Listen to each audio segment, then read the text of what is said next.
Hi, we are the Digloo group. I'm Stefano, and today I will explain what this project is about. First, we were going to talk about what is Digloo and where the operation will start. Secondly, we're going to talk about the stakeholders that are involved with the company and how the company is facing a new approach based on circular economy.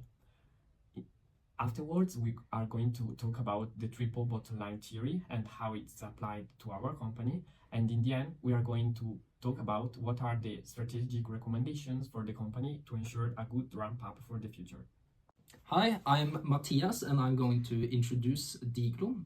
Digloo is a key consumable company based in Vietnam. They're the first Western-based crucible company to do so. The rest are based in China. They were founded in 2023 and will have a factory in Vietnam operational by 2025. Crucibles are an integral part of the solar energy supply chain. They produce crucibles which are then used to melt polysilicon, and then you can use an ingot puller to pull a Shukralski crystal, which will then go into the solar panels. The main goal of Digloo is to balance profitability with sustainability.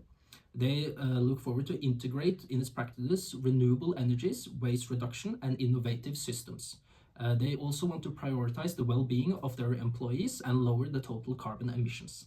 Digloo was founded by former employees working in the solar energy industry in 2023. Since then, they've had an agreement with Huapin to start producing and testing in a small scale their crucibles to supply to the American market. Continuously with this, they've started planning and building a factory in Hai Phong, Vietnam, in Deep Seas Industrial Park, which is set to be operational by 2025. Beyond that, they're planning to expand with a factory in the American market, which should take place in 2027.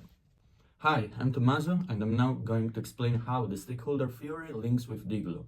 In particular, I'm going to explain how the company encompasses all the relationship with the different stakeholders, which are investors, customers, employees, suppliers, regulators and government, and local communities. In particular, if we refer to investors, we can say that they are the fundamental part to make the company possible, as without them there will be not development and there will not be the creation of the company itself. When referring to Digloo's customers, we refer mainly to the United States, but also to India and Vietnam, as it's where currently most of the production of solar panels is currently taking place. When referring to the suppliers of the company, we refer to TQC, the quartz company, which is one of the only two available suppliers on the whole planet that can furnish the high purity quartz required for the production of the crucibles. When referring to the employees instead of the company, we can say that there are better working conditions than China, as they are offered training programs and they are offered, for example, a bus to reach the working place instead of having to use their means of transport. Also, their safety regulations are better enforced in the company. When referring to the local communities, we can say that the company itself can help the community grow as they offer work to Vietnamese people, but also because the company is located on a river which is polluted, and by recycling the water that gets used during the production process, they re-emit it in the river cleaner than it was before. When talking about regulators and the government, it's important to respect all the policies that are enforced on every company in Vietnam, especially in this period, as corruption and the not respecting of the bureaucracies are very looked against by the president, who want to enforce a new policy of respecting the law. We have analyzed Digloo's circular economy strategy and how they reuse insulation sand, which leads to improved life cycle, and how they optimize operations by embracing circular economy practices that can benefit financially and sustainably to the firm. First off, insulation sand, which is not fused, is placed between the mold and the fused layer to hinder particles from entering the crucible. They have established an operation where they can recycle this and reuse this sand for an unlimited amount of time, extending the sand's life cycle. Digloo has also aligned their practices with the expectations of the American market. In China, they use low alkaline sand in their production of the crucibles.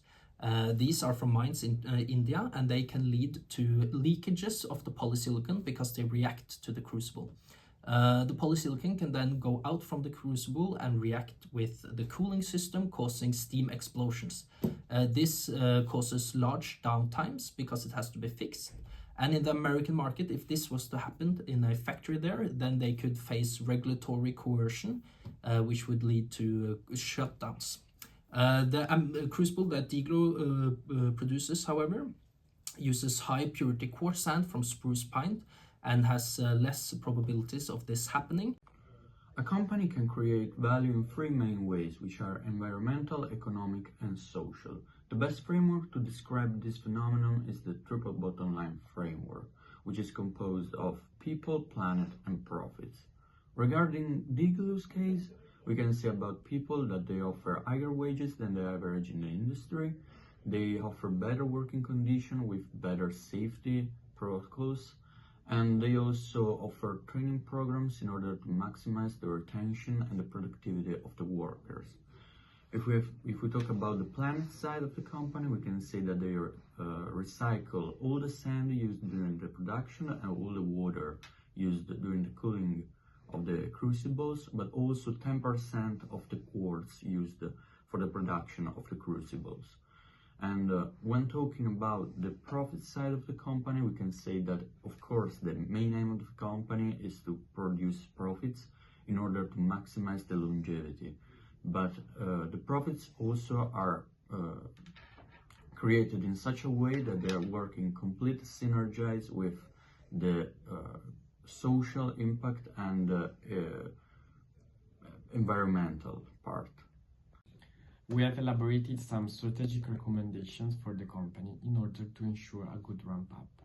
Firstly, the company should switch to 100% renewable energies. Right now, the company is sourcing only 30% by self-produced renewable energy in order to position better in the market and to rely less on third-party suppliers. Digloo should use 100% of its energy that is renewable. Secondly, Digloo should recycle the rims. The rims are extra materials that are cut off from the crucible in a particular phase of their production. Right now, the company is not recycling them and is only looking for clients that can buy these rims and use in another kind of production. But for us, they should recycle these rims even if it is not profitable as they believe.